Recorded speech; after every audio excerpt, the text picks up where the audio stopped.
It was empire on a scale that has never been equaled. Mysterious, violent in the extreme, and endlessly inventive. Only one empire has survived for 4,000 years: China. All-powerful emperors mobilized immense peasant armies for feats of engineering unparalleled in human history. A gilded tomb with rivers of flowing mercury. It's hard to believe that something like that could be purely the product of human labor. The world's longest canal. A naval fleet mightier than any that had ever put to sea. But none can compare to the monument that would change the face of the earth. The Great Wall of China. This is the biggest project management in history. And yet, dynasty after dynasty, consumed by vanity and greed, would be toppled from power when the people rose up and oppression turned to destruction.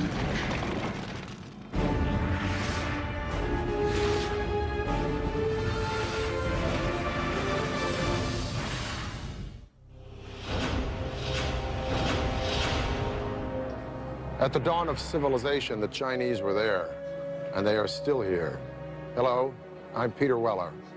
When the Egyptians were building their pyramids, the Chinese already had sumptuous palaces for their kings. When Rome was planning its soaring aqueduct that would bathe its citizens and quench their thirst, the Chinese were redirecting an entire river by blowing up a mountain before gunpowder and building a dam that would irrigate thousands and thousands of acres of land and launch a population explosion the world had never seen.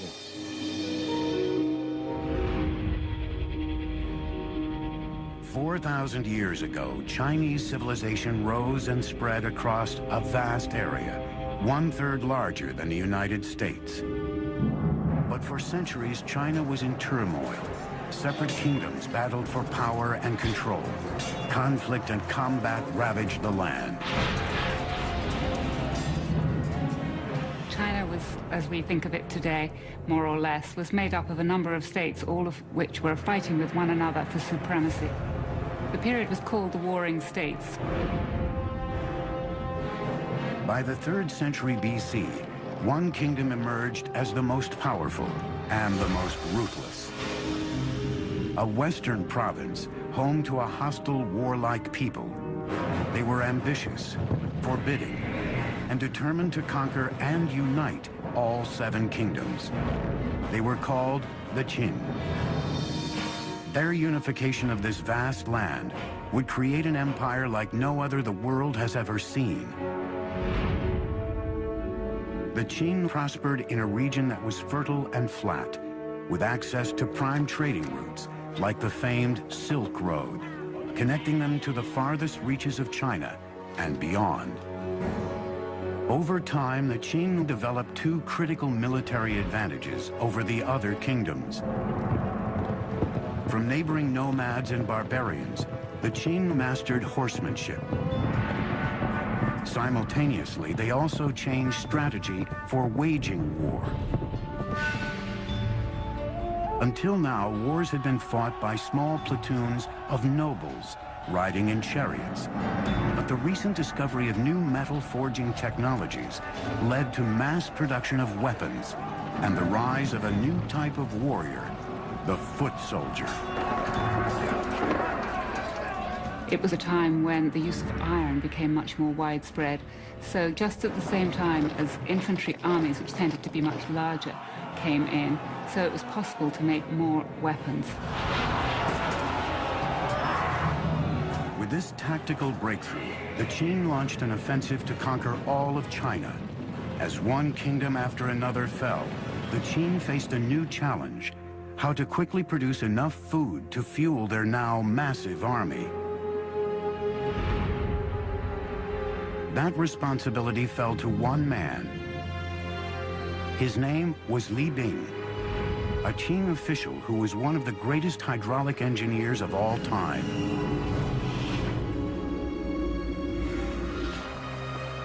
Under his guidance, Chinese builders would construct a masterpiece of engineering. For centuries, the Min River had tormented the Chinese people, causing winter droughts and summer floods. Now Li Bing was determined to harness its raging waters. The centerpiece of his plan was a levee that would create a whole new waterway, a channel to control flooding, as well as to provide a water supply for desperately needed food production.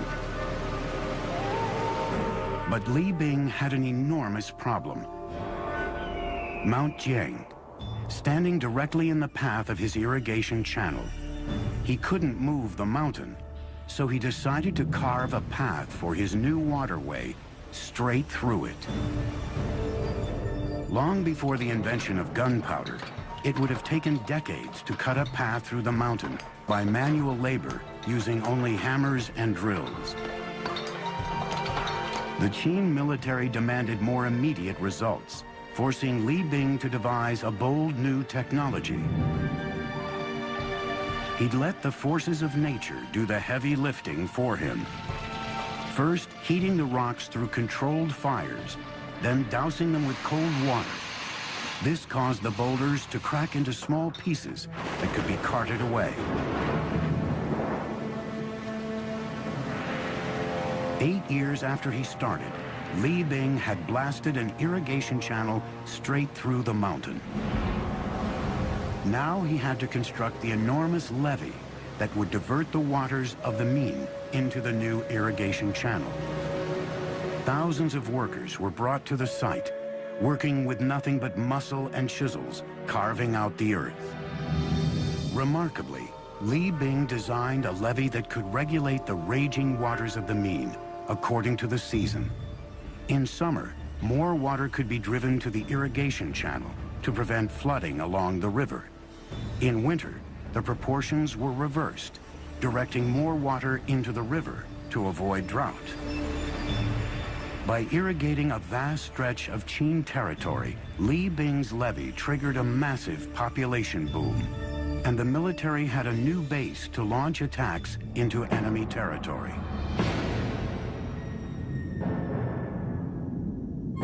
The state of Qin was evolving into a powerhouse. And he used the wealth created by agriculture and the power created by the military to unite all of China. In 247 BC, that job was left to the Qin's new emperor, a 13-year-old named Ying Zhang. The young ruler assumed the throne with his mother acting as queen dowager. But Ying Zhang came to power in a palace teeming with enemies, already plotting his demise. Knives were being sharpened. At the top of the list of those who wanted him dead was his own mother. She now had a lover and 2 new sons she wanted on the throne. At the age of 22, Ying Zhang discovered her plot to have him killed. He had his mother banished and his stepbrothers and her lover killed. His authority was now absolute. With his throne secured, Ying Zhang sent his armies out to finish the job of unifying all of China. Only one kingdom stood in the way. They were called the Chu. In 238 BC, the Qin launched an epic all-out war on the Chu in a conflict that raged doggedly on for 15 years. Finally, in 223 BC, they too raised the banner of surrender. The last great obstacle to the Qin conquest of China had been crushed. The Qin supremacy over the Chu is they were able to organize their armies in a much more efficient way than had been done before. The Qin dream of empire was complete. China was unified and at peace. Now a true emperor, Ying Zhang needed a royal name. He would come to be known throughout China and around the world simply as Shi Huangdi, the first emperor. Shi Huangdi proclaimed his dynasty would last 10,000 generations. It was during his reign that China embarked on perhaps the most spectacular construction project of all time, a wall, unlike any the world had ever seen. But the Qing would pay a heavy price for their emperor's grand ambitions, in the wrath of ruthless leaders and the blood of its own people. The Chinese invented deep drilling in the 1st century BC and were able to drill boreholes up to 4,800 feet deep. 220 BC, China's first emperor, the triumphant Shi Huangdi, sets off to survey his new empire. For the first time ever, China was unified and secure, and he intended to keep it that way, with the most ambitious engineering project ever conceived, the Great Wall of China. Well, the Great Wall was a linking up of walls that had existed previously. A number of states in the north of China had built walls partly to defend against one another, but more importantly, to defend their northern frontier. It remains to this day unsurpassed by modern engineering, a single impregnable barrier to seal the vast Chinese empire from the outside world, along a border that stretches for thousands of miles. This is Chung Chung. In Mandarin, it means long wall. And believe me, covering more turf than the continental United States is wide, and including all of its spurs that go off into no place, it's 6,000 miles. And man, that's long. Shi Huangdi, China's first emperor, started building it 2,000 years ago. It was worked on right up until the 17th century. But the original wall didn't look like this. It was kind of a mud brick affair, but it presented an interesting engineering challenge nonetheless, because it had to go all the way from the sea in the east to the Gobi Desert in the west, just to keep the northern nomads like the Mongols out and the Chinese people in. If it took the audacity of emperors to dream great, it took the relentless drive of the Chinese labor force to build great, but not without a price. Their capacity to endure hardship was unimaginable. Men, women, and children worked with their hands on this wall, and if you complained or tried to run away, you were killed. Disease was constant, injury was commonplace. Dressed only in rags, these people suffered bitter cold, bitter hunger, bitter exhaustion. Records say that at the height of production on this wall, close to 1/5 of China's entire labor force, 1 million people were working here, and 1/4 of those people died. And if you died here, usually you were buried here, in the wall, giving rise to its other nickname among some, the Long Graveyard. Millions of arms and legs and backs were broken to build the wall. There is very moving poetry, mostly written by wives and mothers, about young boys going off and working on the Great Wall Project, not having food, dying in the cold winters, and never returning home. But brute force would not be enough. Different regions had vastly different terrain and varying construction materials on hand. Wherever possible, engineers added to existing walls, but most of it was built from scratch. They devised a brilliant system utilizing one material they had in abundance. The tamped earth method is what Chinese is called a hangtu. What this means is that you build a wooden frame to enclose the wall, and you start low with, say, 2 boards parallel, and then you pour some gravel and some sticks and some clay, and then you use the end of a log to beat it and pound it until it's very, very compact. And then you put another layer in, and you keep doing that. And then you put other boards on the outside to hold it in place. And you keep going up and keep going up until you reach the height that you want. When it was dry, the frame was removed, leaving just a solid slab of tamped earth, strengthened by the willow reeds, like the steel rebar that reinforces modern concrete. The southern side, facing China, was defended by a simple parapet, while the northern side, facing the barbarians, was crenellated. There was a guard tower every 700 to 1,000 yards. A paved road ran along the top of the wall for troops and even wagons, making it an efficient communications route, especially for the soldiers stationed at each tower. But as a work of military engineering, the wall was only partially successful. wall exists to be defended.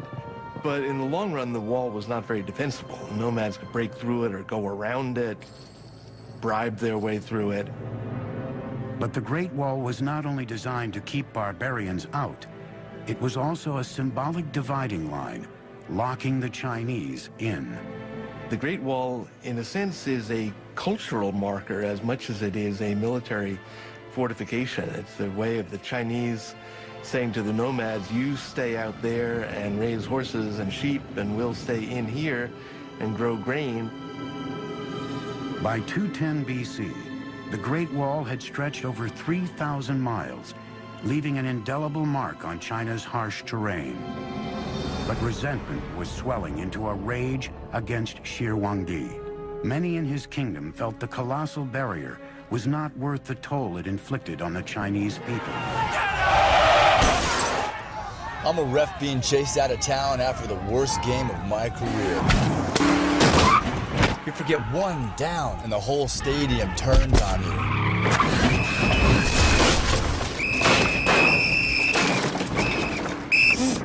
And if you have credit rate insurance, it may not pay for all this. So get Allstate. You can save money and be better protected from mayhem, like me. Shop less, get more. Make one call to an Allstate Enemies were agent. plotting against him. Shi Huangdi's final years were marked by what I think is reasonable to call paranoia. But as the old joke says, just because you're paranoid doesn't mean people aren't out to get you. At least 3 assassination plots came very close to succeeding. Shi Huangdi struck back by turning China into a virtual prison for its people. He ordered all historical records of his ruthless regime destroyed. Punishment for anyone who didn't comply was forced labor or even death. Some 400 people were buried alive as a lesson to those who spoke out against the regime. When the emperor's eldest son objected, even he was banished. Shi Huangdi's brilliant vision had transformed China into a great empire, but he paid the price with a descent into madness. He would now turn his obsessions and his army of forced labor to another stunning feat of construction begun years earlier. A monument to his own fear and death. In the 1040s, movable type printing was invented in China, a huge development in the history of printing. By 220 BC, Qin Emperor Shi Huangdi has united China for the first time. On the northern border, millions are toiling and dying, laying the foundation for China's signature engineering triumph. The 3,000-mile-long Great Wall. But the first emperor wasn't done. Even as he fought against other Chinese kingdoms and his own demons, Shi Huangdi began to garrison nearly 700,000 men near his capital in central China to build the most personal of all his engineering projects, an epic tomb he had begun planning at the age of 13. This was a monumental project that required the labor of thousands and thousands of people over a very long time. It was, by design, the biggest and best tomb that China had ever known. In 1974, farmers digging a well came face to face with an ancient Chinese warrior. The mysterious terracotta skull would prove the gateway to one of the greatest archaeological discoveries of all time. The mound is huge. The mound was always known to be the tomb mound of the first emperor. What was a total surprise was the army of terracotta warriors about a kilometer to the east of the tomb, who presumably were guarding the approach to the tomb itself. Season after season of excavation since the 1970s has yielded more than 5 large pits The individualized faces and drapery and armor suggest that each one of these warriors was molded from the life from an individual, separate human being. The precision and detail in the sculpting, the firing of the clay are unmatched today. These warriors are a colossal achievement, and some believe the greatest archaeological find of the 20th century. But they are only the tip of the iceberg, because this ghost army only served as a guard detail for an engineering feat as fantastic as the world has ever known, the opulent tomb of Shur Hongdi. Each statue stands between 5 feet 8 inches and 6 feet 2 inches tall, giants for the time. Some weighed up to 600 pounds. But it was the terracotta itself that sent shockwaves through the teams excavating the site. The clay had a hardness beyond anything they'd ever seen before, indicating that Shir Huangdi's artisans had developed a revolutionary new technology, blast furnace kilns that fired the statues at temperatures up to 2,000 degrees Fahrenheit. Archaeologists eventually uncovered 3 massive pits filled with the terracotta army guarding the first emperor's tomb. One pit alone contains over 6,000 life-size warriors and horses in battle formation. In a second pit, 1,300 of Shir Huangdi's elite military forces, including archers, chariots, and cavalry, were discovered. While the third pit, with 68 figures and 1 chariot, was the command center of the entire army, headquarters for the defense of Shir Huangdi's empire, even in death. The military armor is fairly specific. We can tell that the armor used was lacquered leather. We can see that people had cleats on the bottom of their boots to help them run in the mud. We can see the kinds of caps people wore and associate them with rank. 30-foot walls divided the massive complex, which stretches out for 7,000 yards, into 3 parts, the outer city and inner city, and then the mausoleum itself. During construction of the tomb, an army of workers excavated a gigantic terraced pit measuring about 1,600 feet by 1,700 feet, equal to 580 basketball courts. When the sprawling tomb complex was complete, it was topped with a terraced mountain of earth, nearly 400 feet tall. At the time, it may have been nearly as large as the Great Pyramid of Giza in Egypt. But over 2,000 years, weather has worn down the original man-made mountain to about 250 feet. It's hard to believe that something like that could be purely the product of human labor, but it is. That mound was put there, basket full of earth after basket full of earth, to cover what we assume is an entire underground city dedicated to the afterlife of the first emperor. Shir Huangdi's tomb is definitely the expression of a guy who wanted his empire to blow away everything the world had ever known. The ceiling is said to be a night sky studded with constellations made out of pearl. The floor, an entire recreation of his empire in miniature with pavilions and pagodas by a flowing river of mercury. The king himself laid out in gold and jade in a bronze coffin floating on a pool of mercury. Now, all this is pretty fantastic and mind-blowing, but is it true? Well, scientific tests have proven mercury levels 100 times the norm around the mountain, and ground-penetrating radars detected a room inside the mountain 33 feet high. So the emperor's tomb may be all it's cranked up to be, but we're going to have to wait to find out, because the Chinese government has decided not to excavate the place until they have the technology to preserve what's inside. And even then, once they go in, it may be a very treacherous dig. There were corridors and trapdoors and booby traps that were designed to prevent tomb robbing. Now, we assume that those are no longer operable after a couple thousand years, but I'm sure whoever goes into that tomb first is going to step carefully.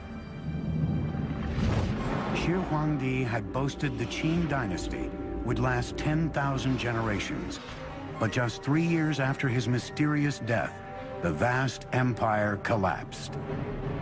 The first emperor paid a steep price for his epic engineering projects. The Great Wall and magnificent tomb bankrupted the country and ultimately broke the backs of China's peasants.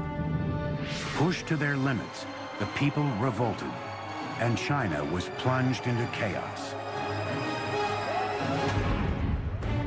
Shi Huangdi is said to have died from ingesting mercury, which he believed to be an elixir of immortality. Shi Huangdi, the first emperor of a united China, is dead. Few mourn. Many have eagerly anticipated an end to the hated and ruthless Qin dynasty. A vicious power struggle ensued for control of the empire. In a word, it was chaotic. Very quickly, after the death of Qin Shi Huangdi, things fell into civil war with various people vying for power. 206 BC, a new ruler comes to power determined to bring stability to China. His name was Liu Bang, a former soldier and cunning politician who knew how to win the hearts and minds of the people. Over the next 4 years, Liu Bang consolidated his rule and rallied the people behind him. Peace and stability returned to the empire. By the time he died in 195 BC, he had launched a dynasty that would thrive for nearly 4 centuries, the Han. The Han embarked on a wall-building campaign even more massive than Shi Huangdi's. They extended the Great Wall much further to the west than it had been, and set up a set of garrisons and a series of watchtowers that guarded the trade routes out into Central Asia for hundreds of miles to the northwest of the capital. The Han built their fortresses at closer intervals than earlier dynasties, every 1 to 3 miles. In areas of heavy enemy activity, that could increase to only 500 yards apart. Han soldiers had 3 critical missions along the wall: defend against invasion, gather military intelligence on enemy activity, and keep the vital beacon towers maintained and supplied with beacon fire fuels. Han Dynasty signal towers incorporated several sorts of alarms.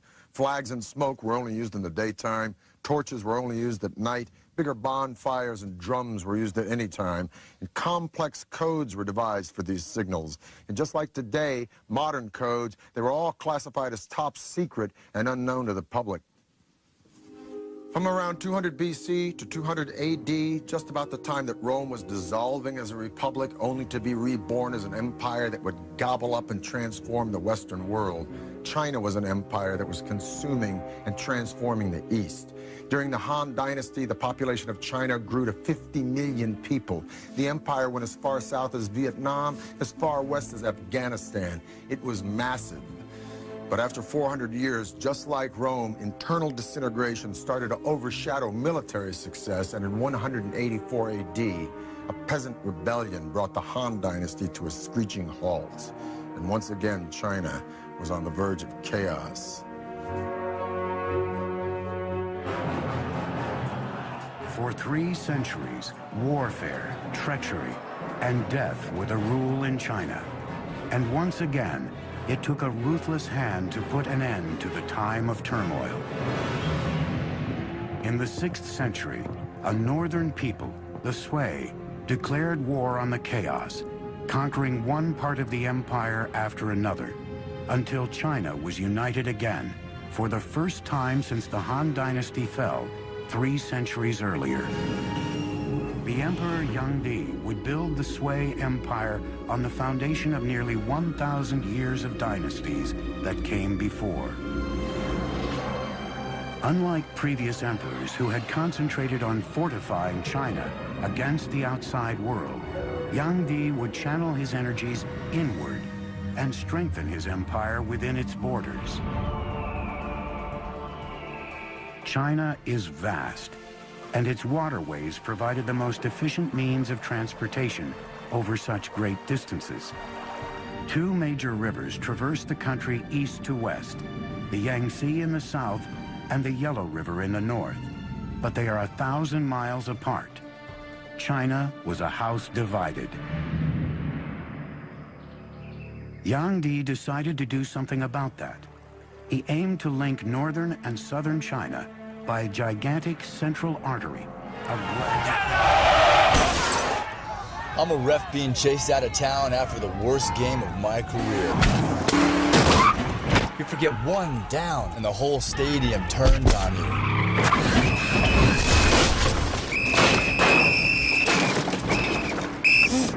And if you have credit rate insurance, it may not pay for all this. So get Allstate. You can save money and be better protected from mayhem, like me.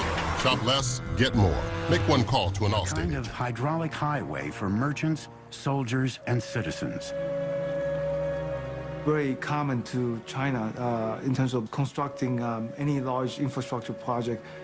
You know, they would look at existing waterways and try to find area where they could connect and link the entire canal. They want to take advantage of the natural geography.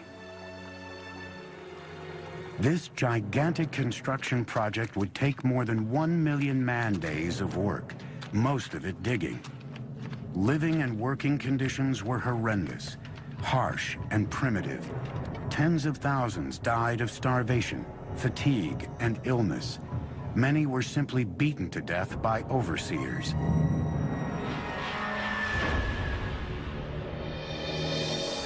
More than 24 locks were needed to create a massive network of channels. But every time you encounter a natural body of water, you need a lock to make a barrier between the canal and the lake or the river. When you go up any significant grade, you have to have locks to raise the water and the boats with it to get over any rise in the terrain. It took 5 million workers over 6 years to build the Grand Canal.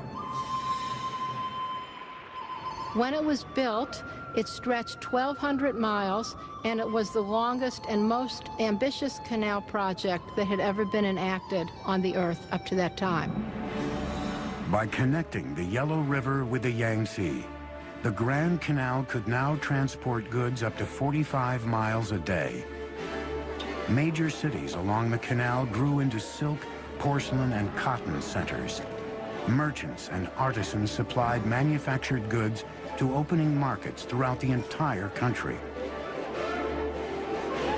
Economically speaking, it made interregional trade much easier, as well as providing work for a lot of people, building it, maintaining it, working on it, transporting goods and people up and down it.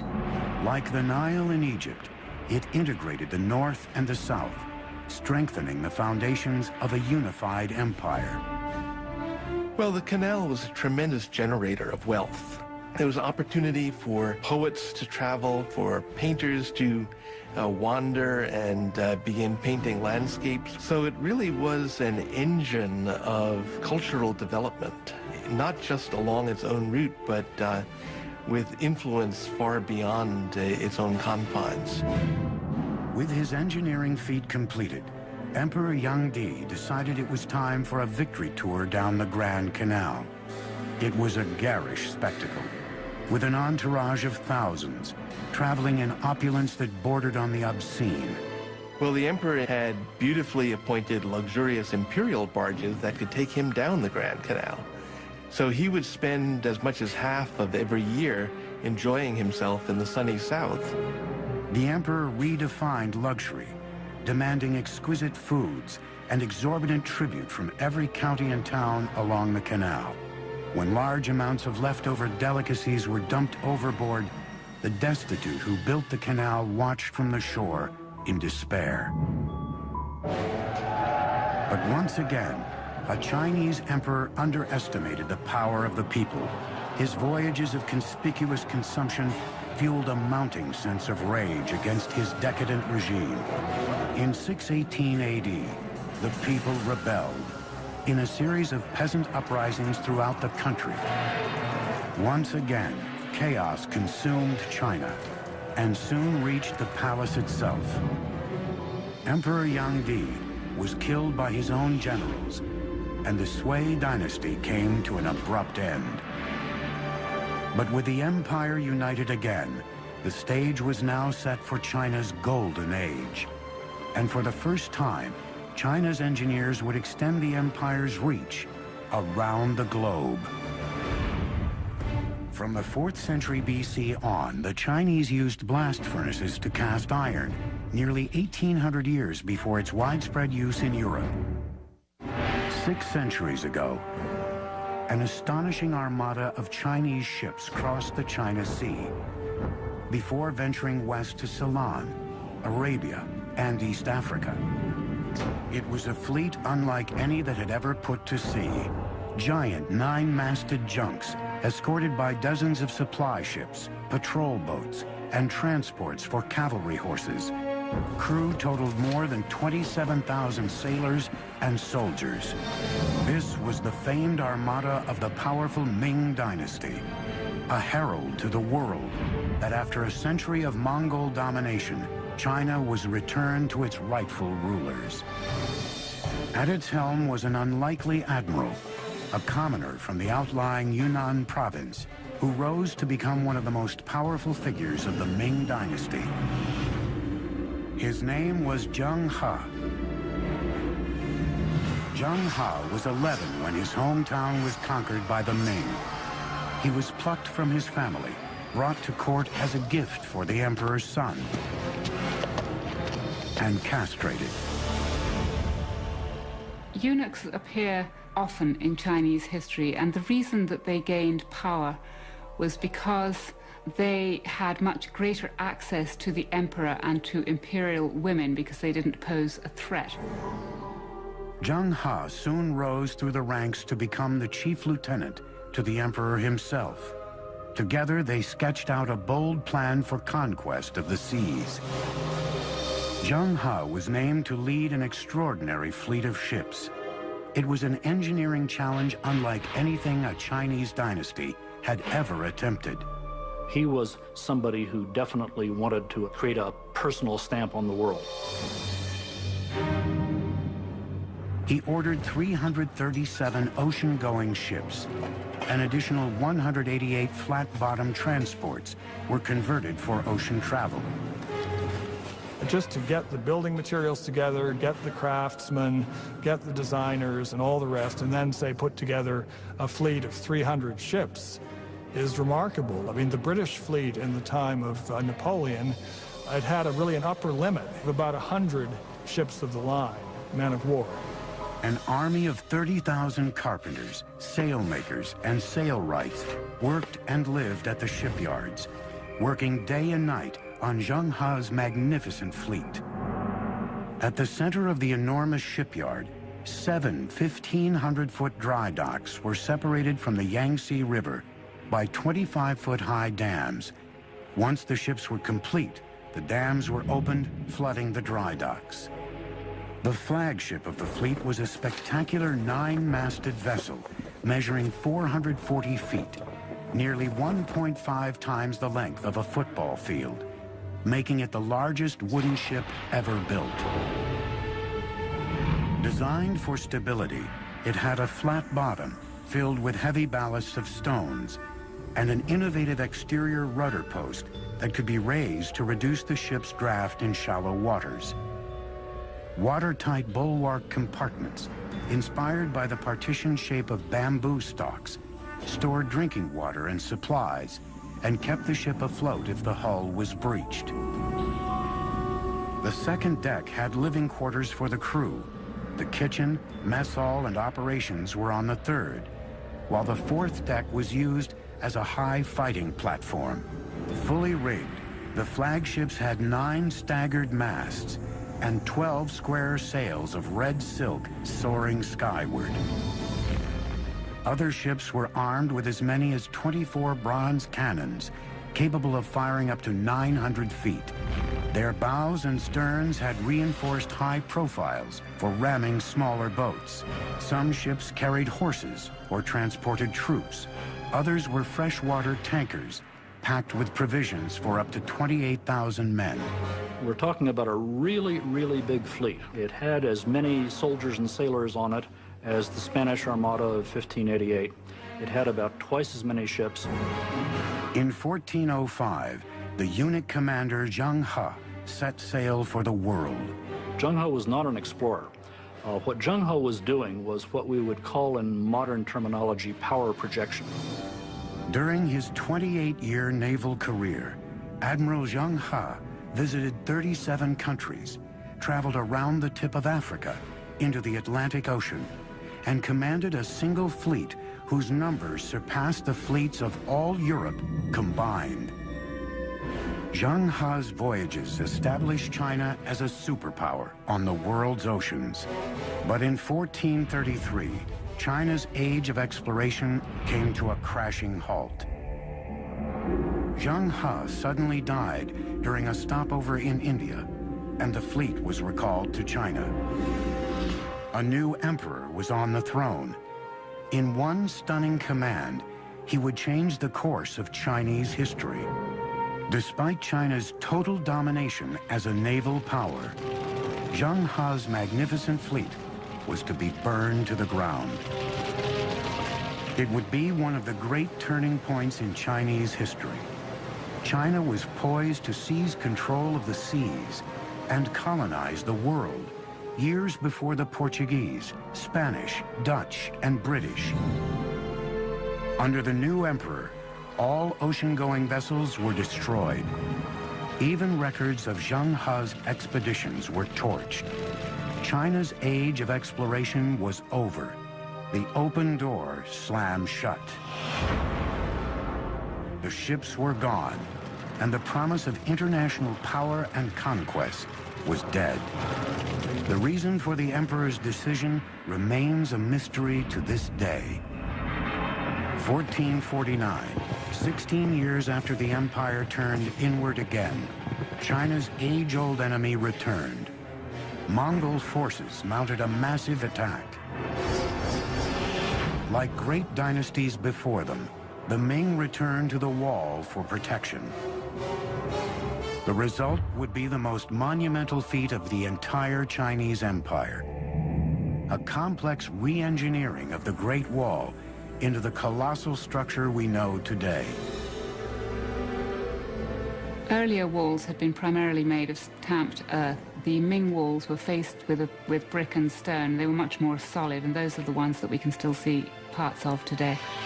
A crude mortar of sticky rice and burnt lime created a seal between bricks that rivaled modern cement in strength. Construction of military fortifications on the Great Wall reached its peak under the Ming. Double walls were added in military zones, along with strongholds, passes, and other reinforcements. Watchtowers of various shapes and sizes served as shelters or simply as signal stations along the wall. Shelter towers were built large enough to store food and arms and serve as the living quarters for soldiers. A staircase from the interior led up to the top of the tower, with small holes on each side of the wall for lookouts. The overall defenses were enhanced with a variety of features, including artillery. The Chinese have a clear superiority over the Mongols in gunpowder weapons. And as long as the Ming Dynasty could maintain a cohesive enough army along the Great Wall, they were capable of resisting individual Mongol attacks. By the end of the Ming Dynasty, over 6,000 miles of wall, including its many loops and digressions, sprawled across northern China. For a century and a half, the wall stood firm, but by 1600, the dynasty behind it was crumbling, and a foreign tribe known as the Manchu were gathering strength on China's northern border. On May 26, 1644, Beijing finally fell to Manchu forces. It would take the Chinese more than 250 years to overthrow the invaders from the north. But when they did, a new Chinese kingdom emerged, like none before it, Communist China. Nothing symbolizes the enduring power and imagination of the Chinese more than this Great Wall. Of all of the civilizations that have reached the glorious heights of empire, only one has avoided the inevitable oblivion that follows. Emperors come and go, but for thousands and thousands of years, from the dedication and vision and resilience and brilliance of these remarkable people, they have pushed their civilization to triumph again and again and again, where others have simply morphed or dissolved or just faded away. At the dawn of humanity, the Chinese were here, and they are still here, and they ain't finished yet.